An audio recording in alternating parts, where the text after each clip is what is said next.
Hi everyone, this is my set of 3 candles. I just made those last week. That's just pool noodles, just chopped up, so that's only about half a pool noodle in total there. Those tea candles, they average about 50 cents each. You just buy them in packs at all the various discount stores. Now I've just painted that in a satin black, and then over the whole top.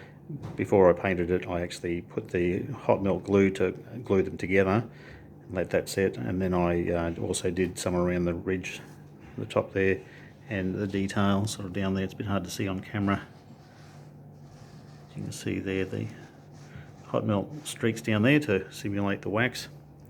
So now most people are just dropping the normal tea candles in the top. I didn't want to do that. I've still got the candles in the top, but what I've done is I've taken out the battery of each and put a set of wires in there, positive and negative, the red and black one there.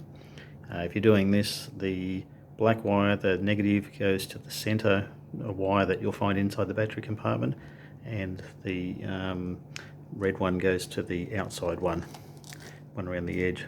So I've got them sitting there. Now those wires just go down each tube, and I've cut some slots across the back, across the bottom I should say, sort of there to run the wiring there to join them all up. And then I've actually got a battery pack in here, which is a little lithium cell, which is a AA size, but it's a lithium battery, so it's 3.7 volts. That one's 800 milliamp hours, I think, something like that. If you're looking them up online, it's a 14500 battery.